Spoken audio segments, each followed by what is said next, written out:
Welcome back. I'm sorry for this pretty terrible lighting, but for some reason the lights in my room won't work, and I don't want to have the blinds open because then you'll be able to see where I live, and that'll be weird. But for now, I have 5 small, short books, and by short, I'm classifying short as basically under 200 pages. I think all of these are under 200 pages. Yeah, they're all under 200 pages. So these are books that you can read in one sitting if you like to, or read them over a couple of days, or whatever, or read them at the beach or something. I don't know, for the last few weeks of summer.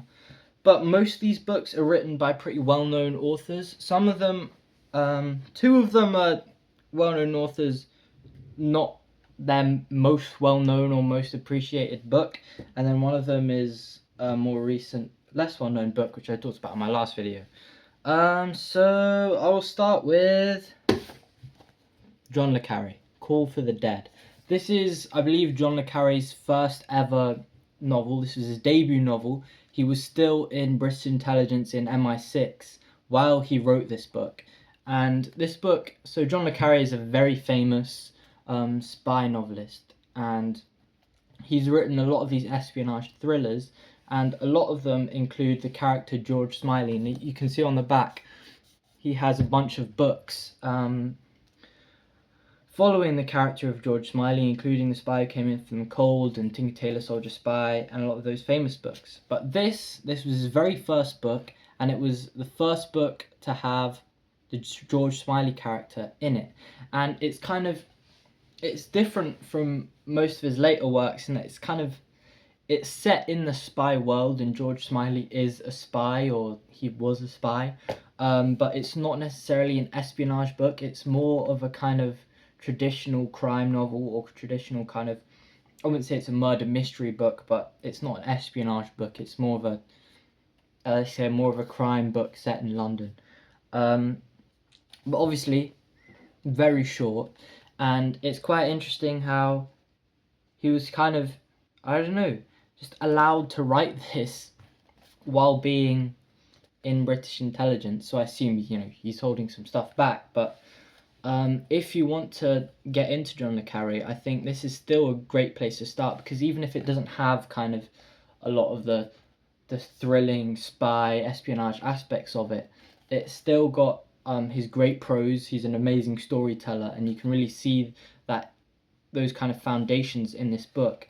And more importantly, it's the introduction to George Smiley, and you can, I think it's 1, 2, 3, 4, 5, 6, 7, 8 books featuring George Smiley, written by John le Carre. I think there's 2 new books which are written by his son, which also feature John le Carre, that have come out recently. I think my granddad read one of those.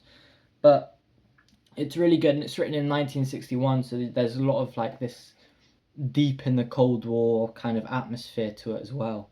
So I really recommend this one. That's the one I read the least recently, so I have the least to say on that. Actually, this is the one I read the least recently. This is The Old Man and the Sea by Mr. Ernest Hemingway. Apparently this book is what tipped him over the edge to win the Nobel Prize. I won't speak about this too much because it's a very, very famous book. But basically, this old man, I think his name is Santiago. His name better be Santiago. But he's just a fisherman off the coast of Havana, and he's just kind of, I don't know, he spends huge amounts of time on this boat looking for food and trying to feed himself, basically. And there's this young boy who, it says this is a magnificent fable. This magnificent fable is the tale of an old man, a young boy, and a giant fish. So this young boy kind of joins him on his journey, and they talk, and the old man is listening to baseball. He's talking about Joe DiMaggio on the New York Yankees. I think he's on the New York Yankees. Anyway, it's a very calming book. And if you need something that's not gonna, like, I don't know, get you too worked up, or if you just need something calmer in your life for some reason, and I think this is a good book. But this is one of the shortest ones. It's 99 pages, so it really will not take you that long. And I don't know, it's just Hemingway's famous prose iceberg theory, or whatever it's called. So I think, I don't know what I'm doing. Those two books are really, can barely remember anything about them, to be honest with you. I'm like, that's underselling them. I can remember things about them. But anyway, next I'm going to go to The Outsider by Albert Camus. I have talked about this book on here. I've talked about these next two books on here a little bit, at least. But The Outsider is Albert Camus' most famous novel. It's also called The Stranger, L'Étranger. And I don't really know what to say. I've talked about this in a previous video, but it's just, I don't know, the first half of the book is very kind of, first of all, you get that understanding. You get this is a philosophical text, and Albert Camus is laying down his philosophy of absurdism right from the get-go, where he says, my mum died today, or maybe yesterday, or was it yesterday, right? We get this guy doesn't care, he doesn't conform to normal society, right? He understands kind of the existentialist nature of the world that he lives in, and he doesn't want to conform to this kind of, to this society that makes it seem like there's something greater and something bigger and something more that he has to strive toward, when in reality there's nothing really that's like holding him down and making him do something, and he can just do whatever he wants. And we kind of have this, I don't know, I won't call it morose, it's just kind of again, I'd say it's kind of like The Old Man and the Sea, when he's going to the baths and he's on the beach and he's strolling around Algiers, and it really makes you want to go to Algiers, and you know, he's hopping on the back of a truck and he's smoking a bunch of cigarettes. To be honest, it's mainly just him, like, in his apartment, smoking, or yeah, I'll go to the baths, I'll meet this woman, whatever. And then, all of a sudden, he shoots the man shoots an Arab.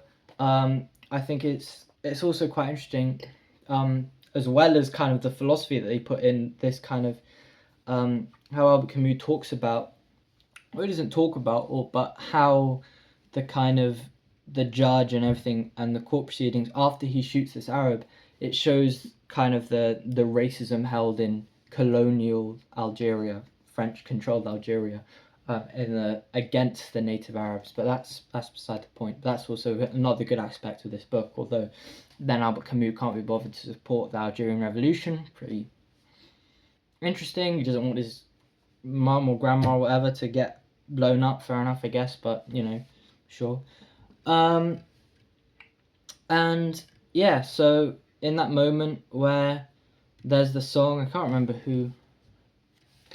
what band or whatever that song is, but he shoots the Arab on the beach, and all of a sudden he's arrested and he goes on trial, and he's basically, once again, because this is a native Algerian man, and the kind of the court and the judge and the colonial system and society is so racist, he doesn't go to jail for shooting the Arab and killing the Arab. He goes to jail for not conforming and holding these kind of absurdist views. And this really comes to a head at the end of the book, when he is when he's arguing with a chaplain about, you know, why do I have to believe in God? And I think that's the bit that resonated with me the most. I think a lot of people in the world, and a lot of people on the internet like to praise this book really, really highly, and a lot of people like to just say it's pseudo-philosophical rubbish.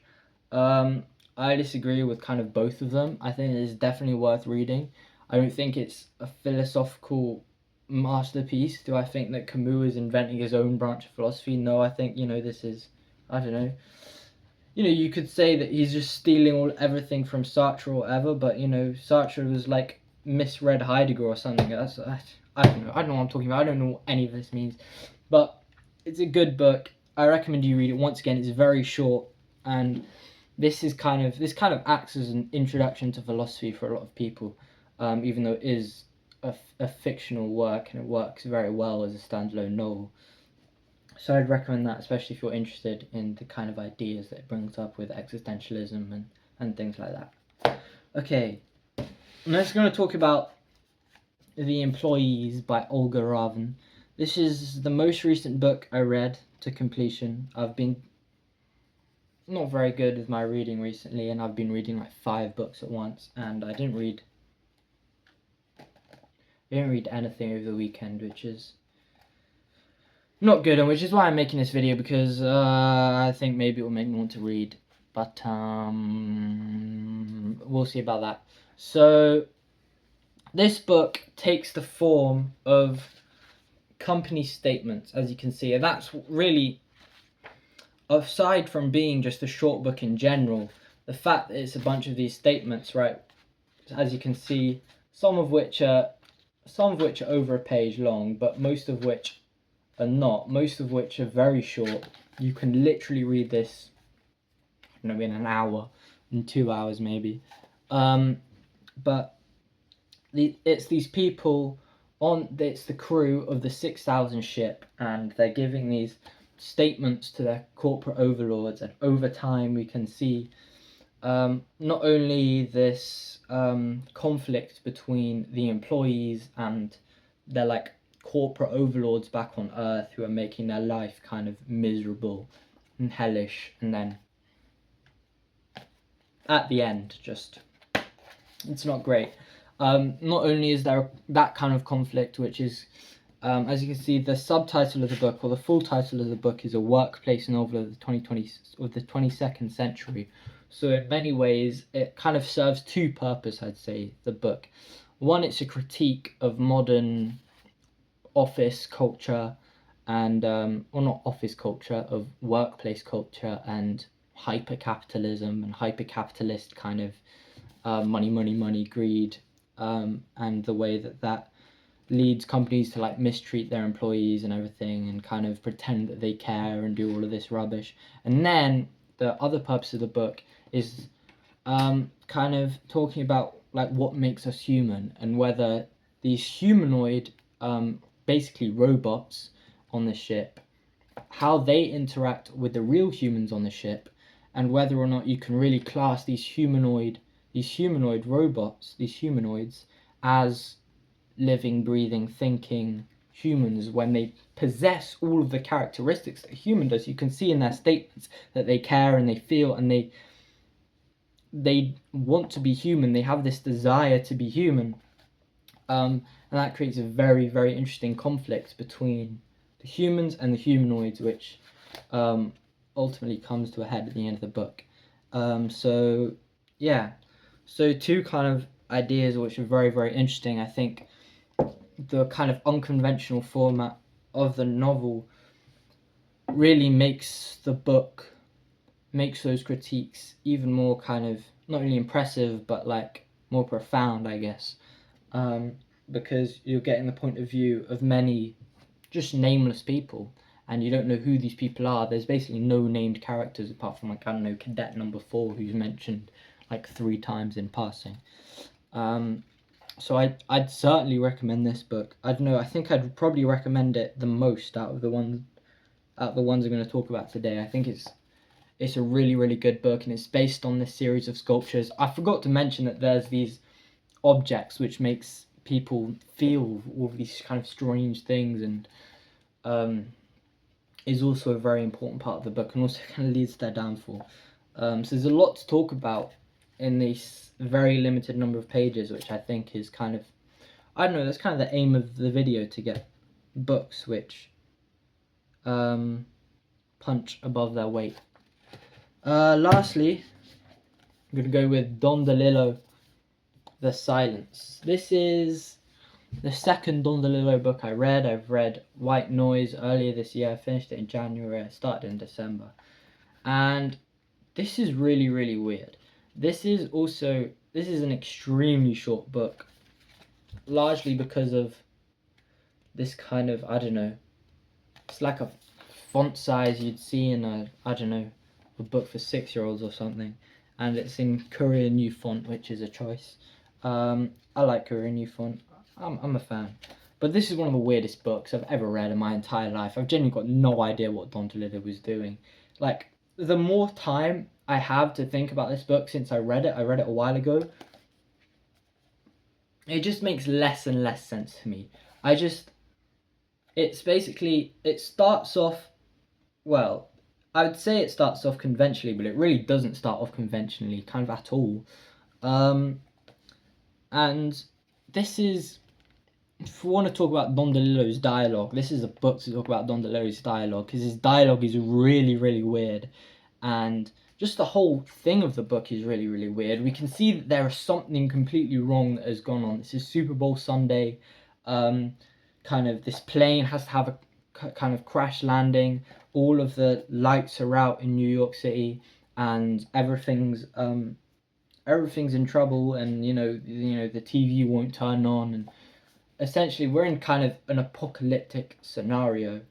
And there's just this, it's just, I don't know, I've been saying it's really weird and I don't understand it or whatever, but I still really enjoyed reading this book.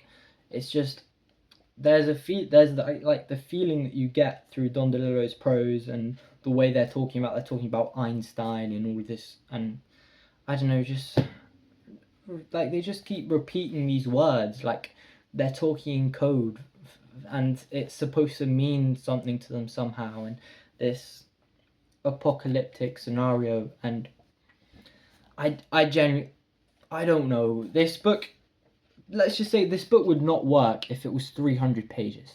It just wouldn't work. But because it's like 100 pages, it's fine, because you kind of get a glimpse into this alternate reality, this apocalyptic reality with these weird people, and because it's so short, it just keeps you thinking and thinking after you finish the book, which again is kind of the point of the video. I don't think that would work if you had a bunch more words. So that's why I think this is still a good book, and it's definitely not as good as White Noise. But it's interesting. It's interesting. If you want some more cohesive thoughts about this book, or this book, then you can watch my last video, or the video before the last video as well. But that's all I have time for. I have to go to the cinema. These are the 5 books that I recommend. Call for the Dead by John le Carre, The Outsider by Albert Camus, The Employees by Olga Ravn, The Silence by Don DeLillo, and The Old Man and the Sea by Ernest Hemingway. Please like and subscribe. Thank you.